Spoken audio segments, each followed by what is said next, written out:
예, 주께서 바닷가에서 가르치기를 시작하시자 사람들이 모여들기 시작합니다. 사람들이 너무 많이 모여서 주님은 바닷가에 떠 있는 배에 오르셔서 바다 쪽에서 육지를 바라보시고 계십니다. 사람들은 주님이 계신 배를 중심으로 육지에서 이렇게 앉아서 주님 계신 곳을 바다 쪽을 쳐다봅니다. 주님은 바다 위에 배를 강단 삼아 그들에게 가르치고 계시는 겁니다. 사람들을 가르치시는데 지금 비유로 가르치십니다. 우리는 계속 마가복음을 함께 하고 있습니다. 주님께서는 앞서 누가 내 가족이냐 하시며 아버지의 뜻대로 행하는 자가 나의 동생이요 누이요 어머니다 라고 말씀하셨습니다. 그리고 나서 들려주는 말씀이 오늘 말씀입니다. 이제 주님의 가족들이 어떻게 살아야 하는지를 들려주시기 시작하는 겁니다.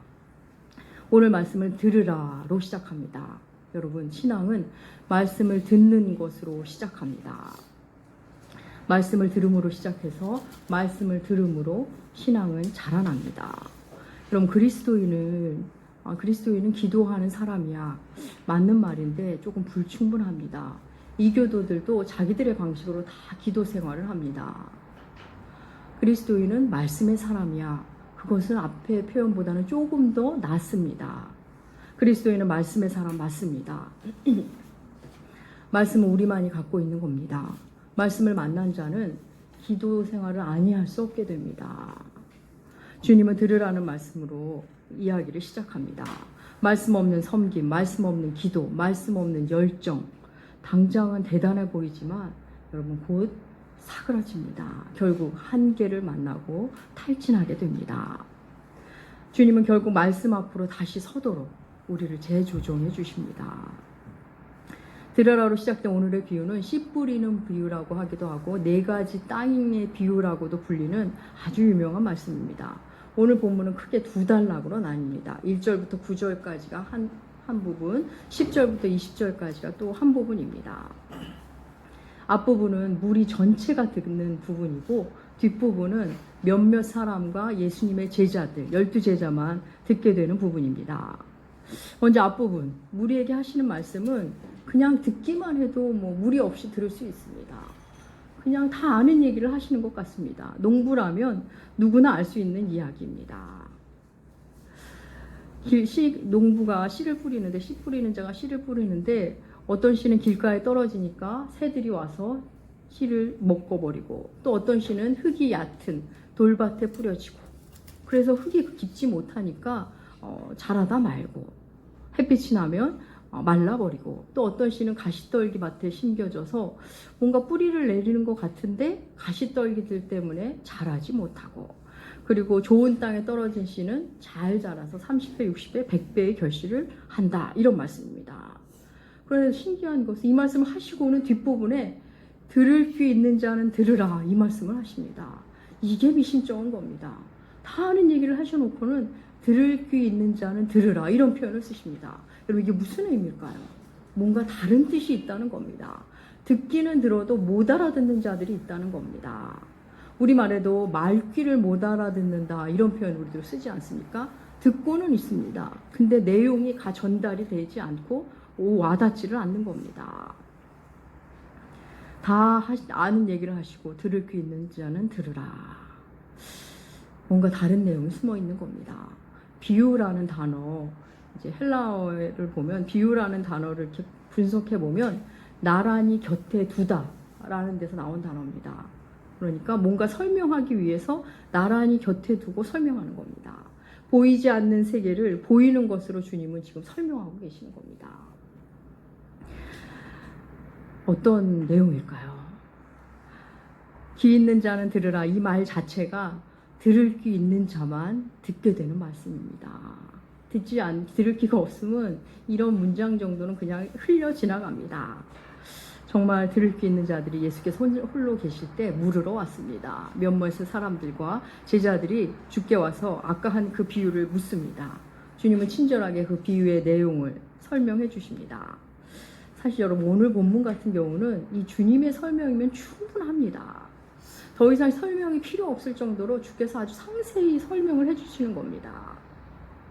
여러분 일부 이단에서 비유풀이를 해주겠다고 하면서 이렇게 사람들을 모으곤 하는데 여러분 이해가 안 되면 내 마음에 문제가 있구나 보시고 회개하며 성령의 도우심을 구하고 읽으면 됩니다. 오늘 비유 같은 경우는 이미 주께서 충분히 설명해 주십니다. 따로 풀이할 것도 사실은 없습니다. 주님은 비유에 대해 설명하기 앞서 두 가지를 이야기하신다. 하나는 이사야서 말씀을 인용하셔서 왜 내가 비유로 설명하는지를 말씀해 주십니다. 이 부분은 저희가 예배 후에 다시 한번 살펴보도록 하겠습니다. 그리고 그 다음에는 이 비유를 알지 못하고는 다른 비유를 너희가 알아들을 수 없다. 이 비유를 알지 못한 채 다른 비유를 알 수 있을 것 같으냐 이렇게 말씀하십니다. 달리 말하면 이 비유가 모든 비유를 이해하는데 가장 기본적인 비유가 된다는 말씀을 친히 하십니다. 그렇습니다. 이 네 가지 땅 비유는 그래서 비유를 열어가는 중요한 비유입니다. 주께서 왜 그렇게 말씀하셨는지는 우리가 말씀 말미에서 다시 살펴보도록 하겠습니다. 예수님이 네 가지 땅을 비유를 하나하나 설명해 주십니다. 씨앗은 말씀입니다.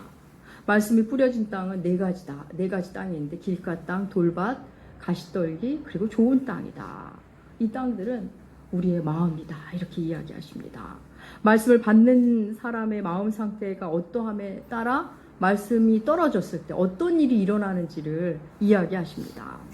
첫 번째, 씨앗이 길가에 뿌려졌을 때 어떤 일이 일어나는지 우리 15절 말씀, 오늘 본문 4장 15절 여러분의 주보에도 실어놓았습니다. 함께 읽겠습니다. 말씀이 길가에 뿌려졌다는 것은 곧 말씀을 들었을 때 사탄이 즉시 와서 그들에게 뿌려진 말씀을 빼앗는 것이요. 예. 여기서 길가라는 것은 애초부터 생긴 닦아놓은 길이 아니라 밭과 밭 사이에 있는 길로 이해하시면 되겠습니다. 지금 밭에다가 뿌리고 있는 중이라고 보시면 됩니다. 그래서 사람들이 밭과 밭 사이에 이렇게 길을 걷다 보니까 그게 길이 된 그 길을 연상하시면 됩니다. 아무튼 길은 사람들이 많이 밟는 땅입니다. 사람들이 많이 밟았던 땅입니다. 사람들이 많이 지나간 땅. 그래서 단단해진 땅입니다. 그런 땅에 씨가 뿌려지면, 그런 마음에 말씀이 뿌려지면 사탄이 와서, 그것도 즉시 와서 말씀을 빼앗아 간다고 말씀하십니다. 기다렸다는 듯이 길가 같은 마음에 떨어진 말씀을 사탄이 빼앗아 갑니다. 여러분, 말씀을 품지 못하러 하는 영적인 존재가 있다는 것을 여러분은 반드시 기억하셔야 합니다. 길가 땅의 특징은 먼저 말씀에 관심이 없는 땅입니다. 말씀을 듣고 있는 것 같은데 관심이 없습니다. 말씀이 내 마음에 떨어졌는데도 관심이 없습니다. 사탄이 빼앗아 가도 알지를 못하는 땅입니다. 길가는 사람이 많이 걸어단 땅이라고 말씀드렸습니다. 사람들의 가치관, 온갖 세상의 가치관, 사람들의 이데올로기, 사상, 그것에 빼앗긴 심령을 말합니다. 또 상처가 많은 땅일 수도 있습니다. 길가는 사람들이 많이 다니는 그런 땅. 그래서 말씀보다는 세상의 지식을 더 좋아하고 그것에 관심이 많은 땅이 바로 길가의 땅입니다. 그런 마음에는 말씀을 아무리 떨어뜨려도 뿌리를 내지 못합니다. 그 관심이 없는 틈을 타서 사탄이 빼앗아가기 때문입니다. 그리고 두 번째 땅은 돌밭입니다. 우리 돌밭에 대한 주님의 설명 16절과 17절 함께 읽겠습니다. 또 이와 같이 돌밭에 뿌려졌다는 것은 이들을 가리킴이니 곧 말씀을 들을 때 즉시 기쁨으로 받으나 그 속에 뿌리가 없어 잠깐 견디다가 말씀으로 인하여 환난이나 박해가 일어날 때에는 곧 넘어지는 자요. 예. 돌밭은 흙이 얕게라도 있는 땅입니다. 그래서 이런 마음은 말씀이 떨어지면 기쁨으로 받습니다. 그래서 말씀이 들려올 때 반응을 합니다. 심령이 가난한 자에게 복이 있다 하면 그거의 복이구나. 나는 가난이라면 모두 다 안 좋은 것인 줄 알았는데 마음이 헛헛하면 안 좋은 것이 아닌데 알았는데 복이 될 수 있구나 하면서 무릎을 탁 치는 것입니다. 하나님이 당신을 사랑합니다 라는 말씀을 들으면 눈물도 흘리고 좋아합니다. 그런데 말씀으로 인하여 조그만 어려운 일이 생기면 즉시 좌절합니다. 은혜도 받고 깨달음도 있는 것 같고 그 순간만큼은 마음으로 받아들이는데 뿌리를 내리지 못하니 조금만 어려운 상황이 오면 흔들립니다. 아, 나는 안 되는구나. 말씀은 내 삶하고 상관이 없구나. 흔들립니다. 속히 기쁨으로 받듯이 또 속히 말씀을 떠나버립니다. 현실적으로는 좀 이런 겁니다. 내가 주일날 말씀 통해서 은혜를 받습니다. 그래서 교회 안에서 그 말씀이 내게 영향을 주는 게 교회 안에서 한 2-3시간입니다. 그러다가 어떤 집사님으로 인해 마음이 상하면 누구 때문에 속상하다고, 기분 확 나빠졌다고, 기분 상했다고 그러면서 말씀을 툭 버리는 게 바로 돌밭입니다. 또 말씀에 은혜 받고 있다가 부부 사이에 조금만 안 좋으면 교회 가기 싫어, 교회 안 가버릴 거야. 그 마음이 바로 돌밭입니다. 말씀의 은혜는 받은 듯 하는데 변화가 없습니다. 그 삶의 말씀의 뿌리를 내리지 못하는 그런 땅입니다. 자아가 너무 강해서 말씀보다는 늘 자기 생각이 우선입니다. 말씀이 자기를 불편하게 하면 그런 말씀은 금방 외면해 버리는 겁니다. 말씀으로 인한 환난과 핍박이 때로는 그렇습니다. 듣기 힘든 말씀이 들려오면 그냥 떠나버립니다. 듣고자 하지를 않는 마음, 그 마음이 바로 돌밭입니다. 세 번째, 가시떨기밭 18절과 19절 주님의 말씀 함께 읽겠습니다. 또 어떤 이는 가시떨기에 뿌려진 자니 이들은 말씀을 듣기는 하되 세상의 염려와 재물의 유혹과 기타 들어와 말씀을 막아 결실하지 못하게. 가시떨기밭은 가시떨기를 여러분 잡초로 보시면 됩니다.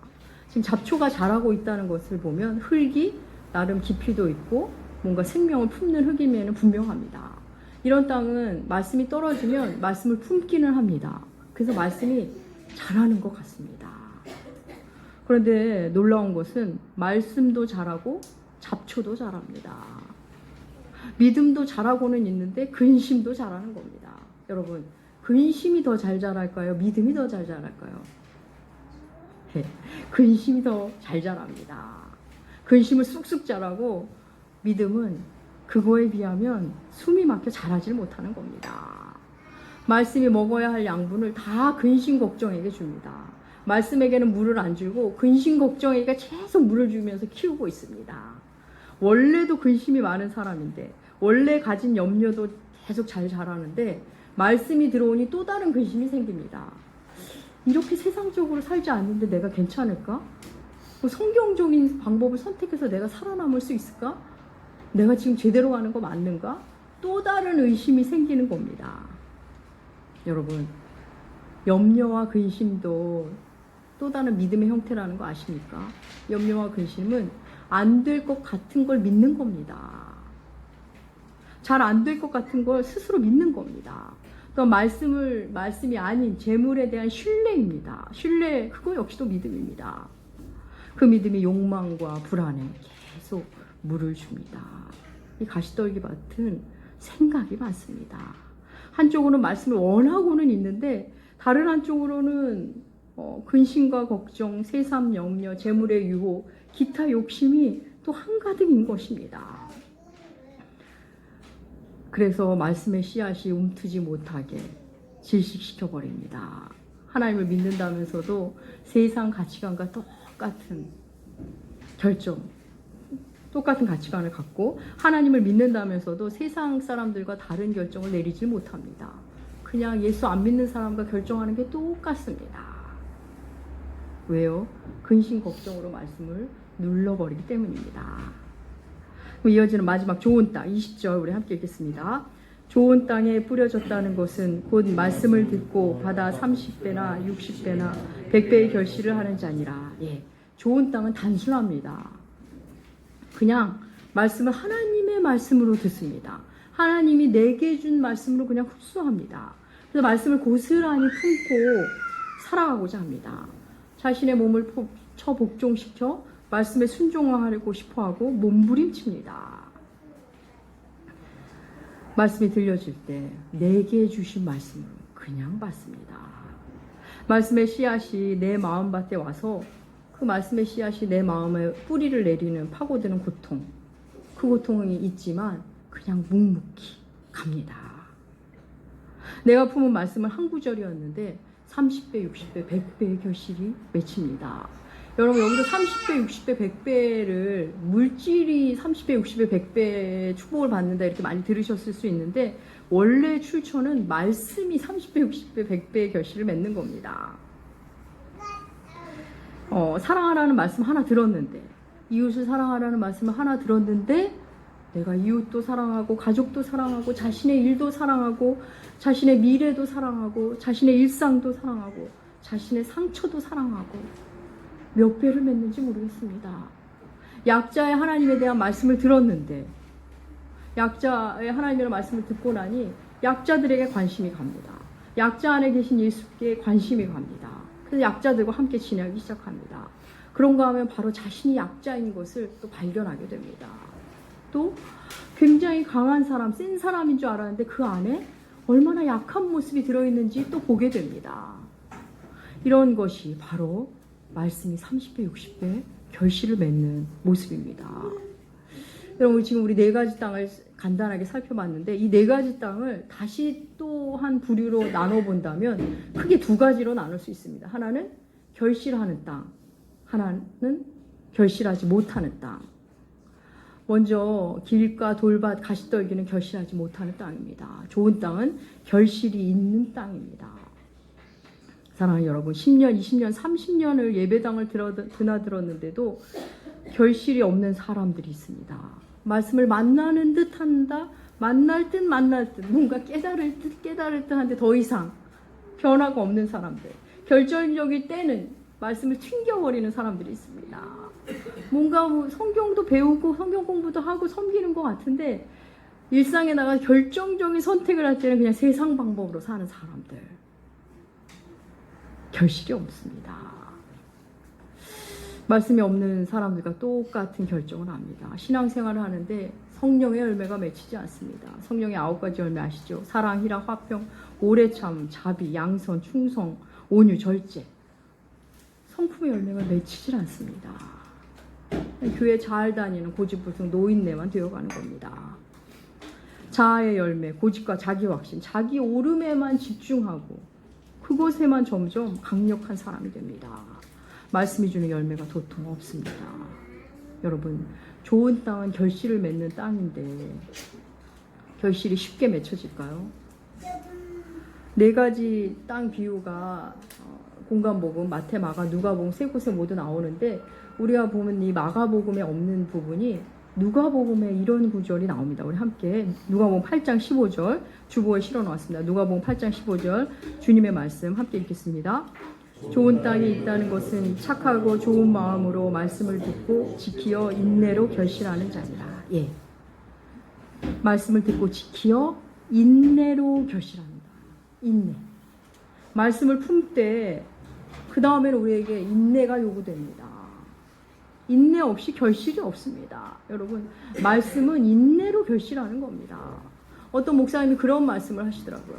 말씀을 지키기 위해서 내가 30번 인내하면 30배의 결실을 맺고 내가 60번 인내하면 60배의 결실을 맺고 내가 100번을 인내하면 100배의 결실을 맺는다. 이런 말씀하는 걸 들었습니다. 너무나 공감이 되는 말씀입니다. 여러분, 이 4가지 땅의 비유를 들으면서 나는 이런 땅이야, 쟤는 저런 땅이야, 그렇게 구분 지으라고 주시는 말씀이 아닙니다. 여러분, 이 말씀을 들으시면서 우리 마음 안에 이 4가지 땅이 다 있는 것 같다 느끼셨을 겁니다. 그렇습니다. 어떤 말씀에 대해서는 내가 참 무심합니다. 듣고 싶지 않아 튕겨버립니다. 그런데 어떤 말씀에 대해서는 사람들이 내 마음을 너무 밟아놔서 세상 지식이 너무 강해서 수용이 안 되는 말씀이 있습니다. 그런가 하면 어떤 말씀에 대해서는 내가 너무 근심 걱정이 많아서 도대체 믿음이 작동이 안 되는 경우도 있습니다. 또 어떤 말씀에 대해서는 잠시 기쁨으로 봤는데 딱 3시간, 딱 하루, 월요일만 되면 완전히 잊어버리고 예수 믿지 않는 사람하고 똑같이 살 때가 있습니다. 그렇습니다. 우리 안에는 그런 모습이 있습니다. 그런가 하면 어떤 말씀은 너무나 잘 흡수합니다. 우리 안에는 그렇게 여러 형태의 땅이 있을 수 있습니다. 그런가 하면 이 4가지 땅은 또 과정으로 볼 수 있습니다. 내가 예전에는 길가였는데 말씀에 무관심했는데 어느새 그래도 들으면 잠시는 기뻐.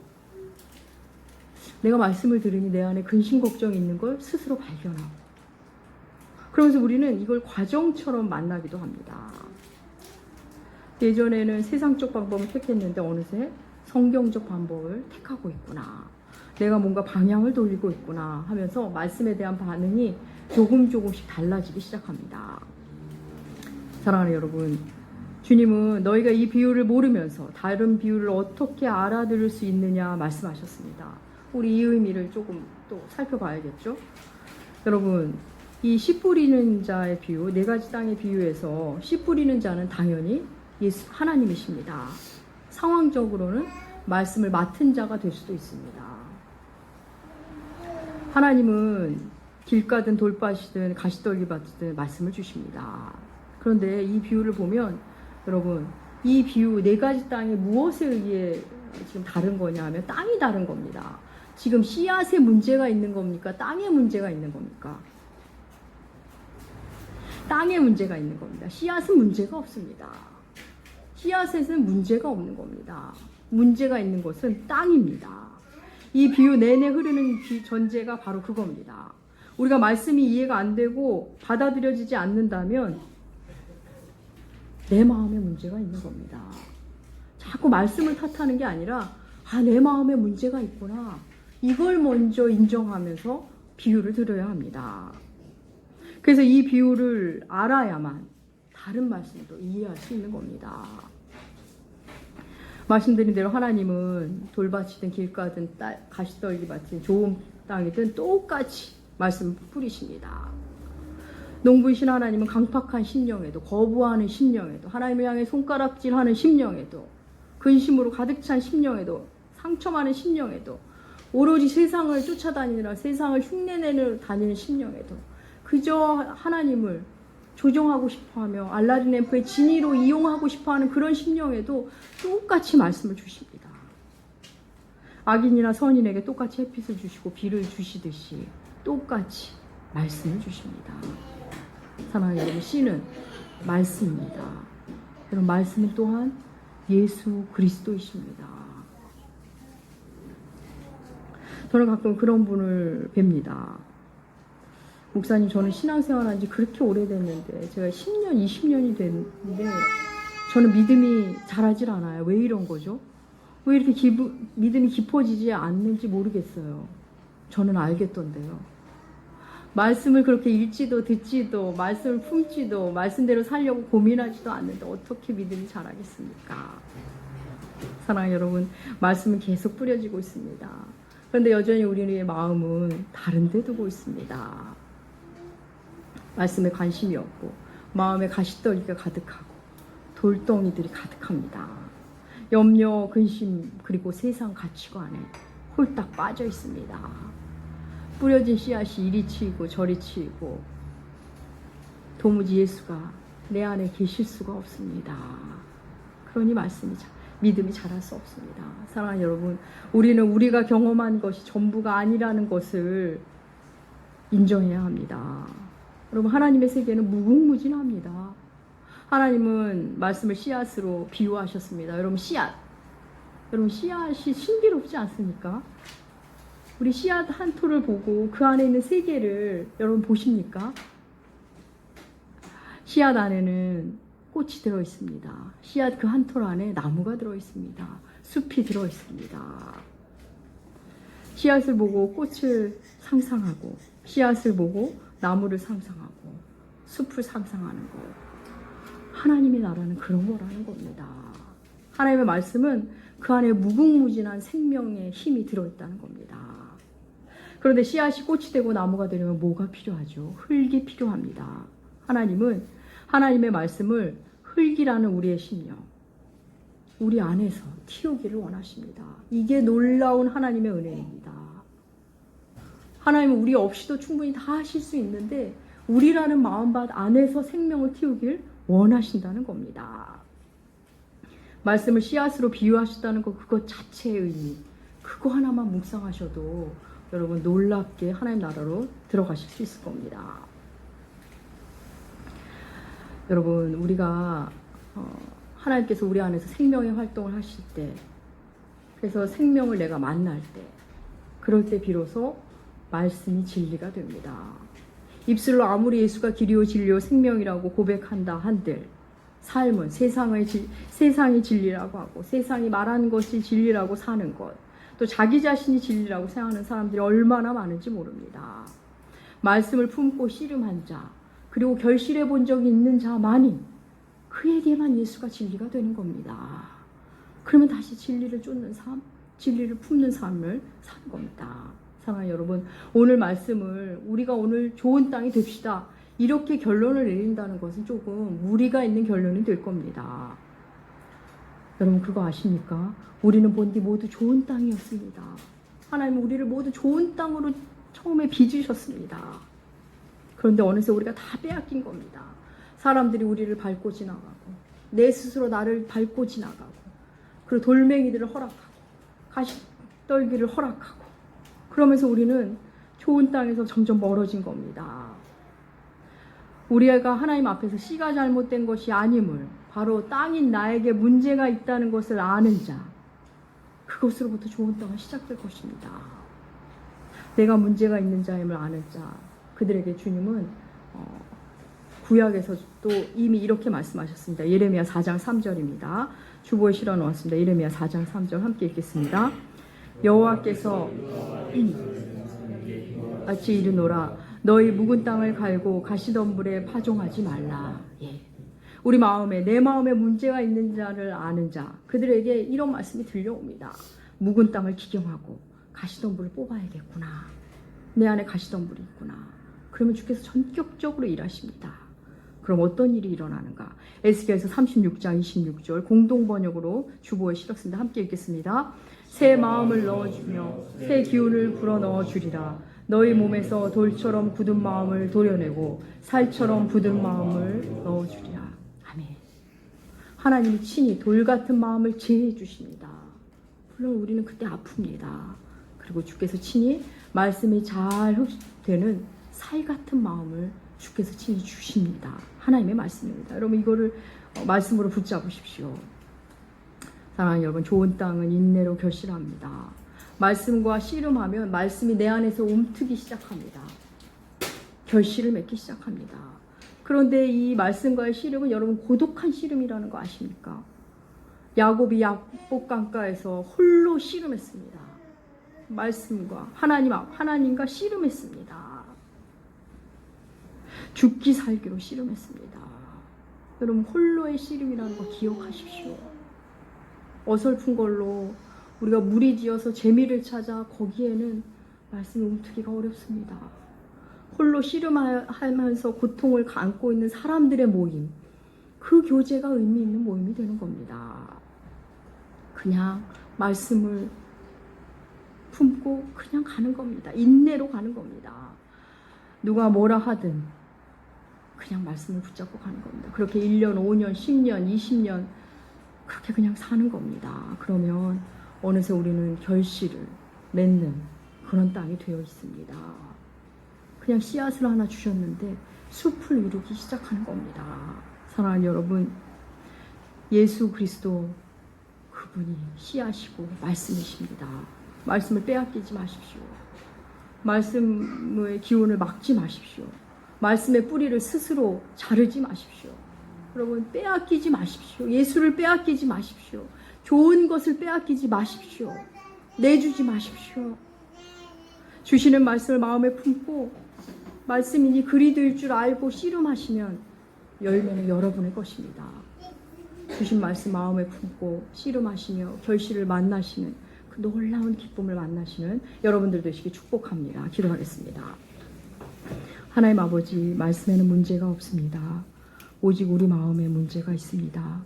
말씀이 들려올 때, 우리 마음밭에 떨어질 때 단순한 마음으로 내게 주신 하나님의 말씀으로 그저 받게 하여 주시옵소서. 하나님의 말씀으로 받아 품때 지키기 위해 씨름하는 우리들이 되게 하여 주시옵소서. 이 땅에서 결실하여 더욱 주를 닮아가는 우리들 나무교회 되게 하여 주시옵소서. 감사드리며 존귀하신 예수님의 이름으로 기도합니다. 아멘.